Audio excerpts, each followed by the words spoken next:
সাবধানে। অমৃত তুই পিছনে আয়, তুই সর, আমি গাড়ি চালাচ্ছি। তুমি কেন চালাবে? গাড়িটা অমৃতই চালাবে। কোনো ব্যাপার না অমৃত, এদের কথা বেশি শোনার দরকার নেই। দেখিয়ে দাও আজ তুমি কাউকে ভয় পাও না। তুমিও জোরে গাড়ি চালাতে জানো, দেখিয়ে দাও যে তুমিও একজন স্ট্রং ম্যান। Come on.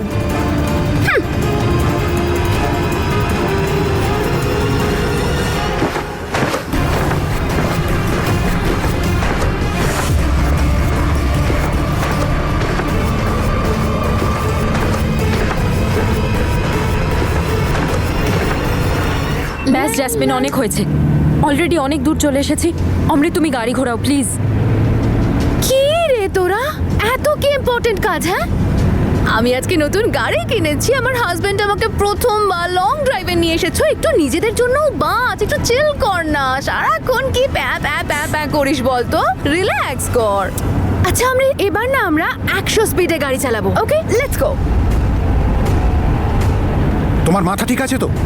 তুমি জানো না অ্যাক্সিডেন্টের পর ও গাড়ি চালাতে ভয় পায়? ও গাড়ি চালায় না। জ্যাসমিনও ফাস্ট ড্রাইভ করতে পারবে না, ও ভয় পায়। আমি জানি যে ওর ভয় লাগে, আর সেই জন্যই এসব করছি। আরে আমি ওর ওয়াইফ হই, আমি ওর ভয়টা ভাঙিয়ে যদি ওকে এগিয়ে যেতে সাহায্য না করি তাহলে আর কে করবে? তুই? আরে এটা কি ভয় দূর করার সঠিক উপায় নাকি? তুমি কি করে জানলে এটা সঠিক উপায় নয়? চুপ করো। অমৃত, তুমি এদের কথা একদম শুনবে না। তুমি ভালো করে জোরে গাড়ি চালাও, একদম টেনশন করবে না। তোমার জন্য একটা গান গাইছি, তোমার সব ভয় একদম কেটে যাবে। ডোন্ট ওয়ারি।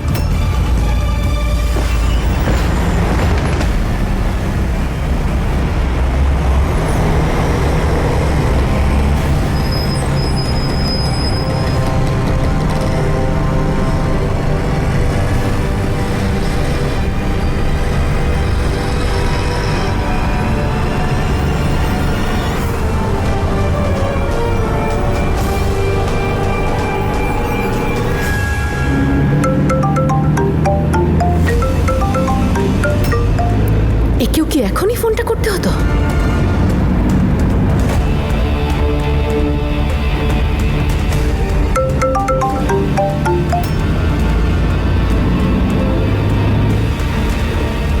এই জ্যাসমিন ম্যাডামটা না একটু বেশি বাড়াবাড়ি করছে। আমার ফোন তুলছে না, দাঁড়ার ফোন তুলছে না।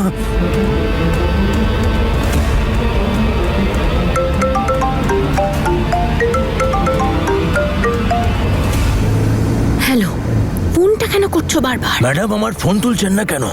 আমার আরো বেশি টাকা লাগবে, আরো বেশি। ঠিক আছে, আমি তোমাকে কিছুক্ষণ পরে কল করছি। ম্যাডাম যদি ভুল করে আমার ফোনটা কাটার চেষ্টা করেন না, তাহলে আমি ভুল করে কারোর সামনে চলে আসবো আর সবাই জানতে পেরে যাবে আমি মরিনি, বেঁচে আছি, বেঁচে।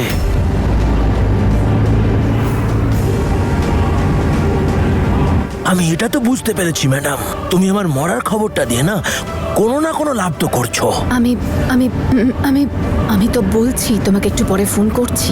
একটু পরে মানে কতটা পরে ম্যাডাম? 5টার সময় হয়েছে, এবার ফোনটা রাখো। এর এত সাহস, আমাকে ব্ল্যাকমেল করছে। 5টার সময়?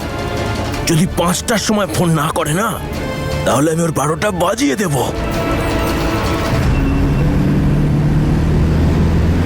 এদেরকে যে লোকটার কাছে আমি পৌঁছতে দিচ্ছি না, তাকেই আমায় 5টার সময় ফোন করতে হবে।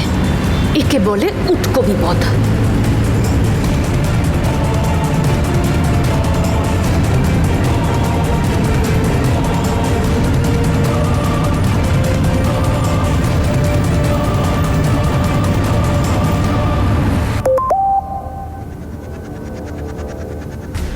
তুমি যেখানে আছো সেখান থেকে বেরো, রাস্তার বাস স্টপে 5টার সময় এসো।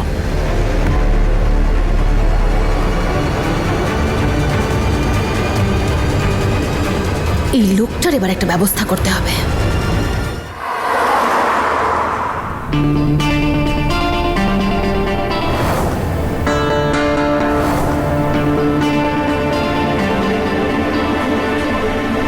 আরে ভাই, আমার না কালকে রাতের ঘটনা কিছুই মনে নেই, আর এমন কিছু ড্রিঙ্কও করিনি আমি। আমার ড্রিঙ্কে কিছু মেলাওনি তো? কি বলছেন স্যার? এমন কথা বলছেন কেন? আমরা আমাদের কাস্টমারদের ড্রিঙ্কে কেন কিছু মেশাবো? তাছাড়া আপনি আমাদের পুরনো কাস্টমার। ভাই আমার একটু ডিটেলসে বলো না কি হয়েছিল। আপনি আপনার ফ্রেন্ডের সাথে এসেছিলেন, আপনি দুটো ড্রিঙ্ক অর্ডার করেছিলেন, একটা আপনার জন্য, একটা আপনার বন্ধুর জন্য। তারপরে একটা ম্যাডাম এসেছিলেন, তার সাথে আপনি কাউন্টারে কথা বলছিলেন, ওর সাথে ওনার একটা ফ্রেন্ড এসেছিলেন। এখানে আমি আমার একজন ফ্রেন্ডের সঙ্গে দেখা করতে এসেছি। মহিলা, দেখো তো এটা নাকি?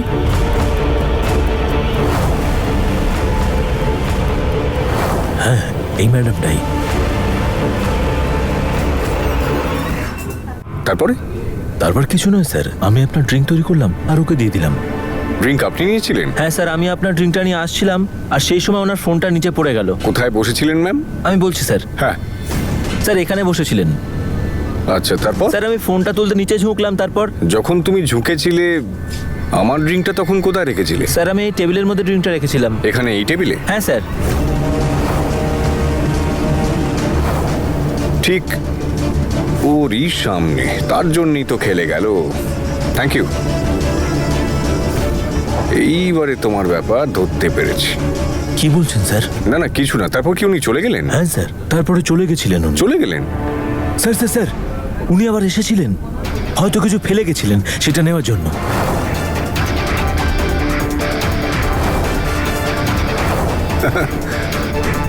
বুঝলাম। Thank you. এখন সবটা ক্লিয়ার হলো জ্যাসমিন ম্যাডাম। আপনি আমার ড্রিঙ্কে কিছু একটা মিশিয়েছেন যার জন্য আমার কিছুই মনে নেই।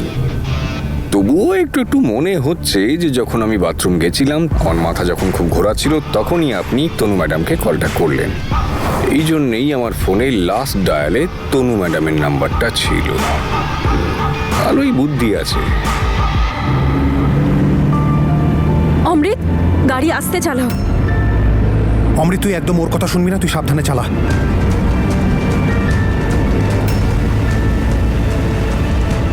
বীর, সিট বেল্ট পরো। কিন্তু তনু, আমরা তো পিছনে বসে আছি। বীর, তাও সিট বেল্টটা পরে নাও, গাড়ি অনেক স্পিডে আছে। জাসমিন, তুই সিট বেল্ট পর। বোকার মতো কথা বলিস না, আমার কোনো প্রয়োজন নেই সিট বেল্ট পরার। আমি আমার সোনা হাজবেন্ডকে খুব বিশ্বাস করি।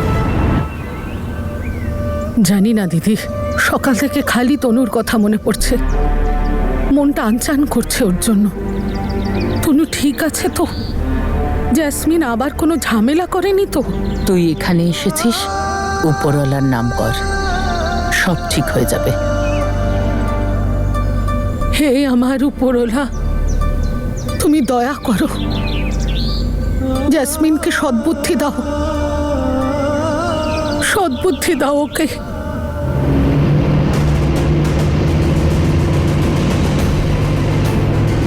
আরে বাস, ফাটিয়ে দিচ্ছ তো তুমি অমৃত। কি গাড়ি চালাচ্ছ? কে বলে তুমি ভয় পাও? তুমি নাকি গাড়ি চালাতে পারো না? তুমি তো পুরো ফিল্মের হিরোদের মতো গাড়ি চালাচ্ছ।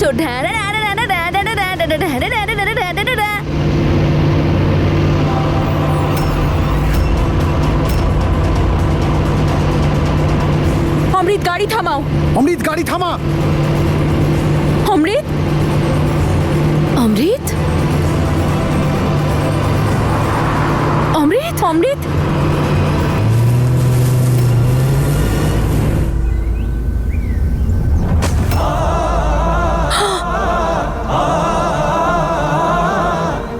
হায় হায় হায়। দিদি, আমি সকাল থেকে তোমায় বলছিলাম না আমার মন কু ডাকছে, আর এখন প্রসাদ আমার হাতে থেকে পড়ে গেল। প্রসাদ পড়ে যাওয়া তো খুব বড় অমঙ্গল হয়। দেখো, নিশ্চয়ই কোনো অমঙ্গল ঘটবে। কিচ্ছু হবে না, উপরওয়ালার নাম কর, ভরসা রাখ, কিচ্ছু হবে না।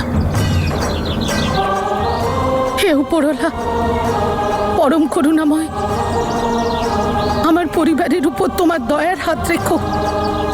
আমার পরিবারের মঙ্গল করো, তুমি মঙ্গল করো। অমৃত, তুমি ঠিক আছো তো? অমৃত,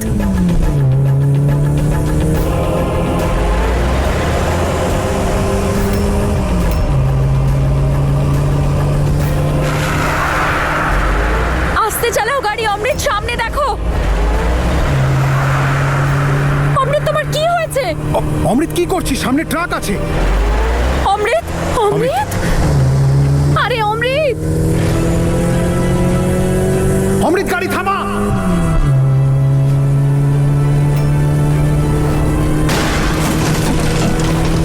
গাড়ি আসছে অমৃত, স্লো ডাউন। অমৃত, ও তো নিঃশ্বাস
গেছি আমি, সবাইকে তো আমার সাথে ড্রাইভে যেতেই হবে একবার।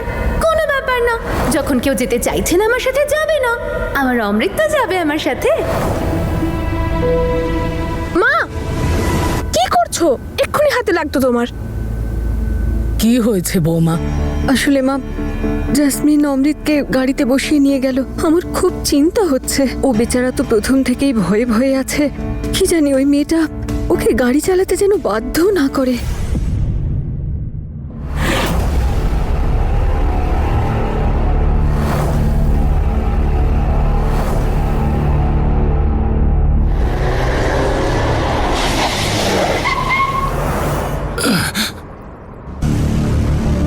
ও মাই গড, মনে হচ্ছে অ্যাক্সিডেন্ট হয়েছে। আমি দেখে আসছি। আরে আরে ভাই থাম না ভাই, গাড়ির অবস্থা দেখে মনে হচ্ছে না কেউ বেঁচে আছে। মনে হয় নেশা করে চালাচ্ছিল আমাদের মতো। আমি পুলিশকে ফোন করছি। তুই কি রে, একটা মেয়ের সাথে পালিয়ে গিয়ে বিয়ে করছিস, তারপর আবার পুলিশকে ফোন করছিস? তাড়াতাড়ি বেরো। হ্যাঁ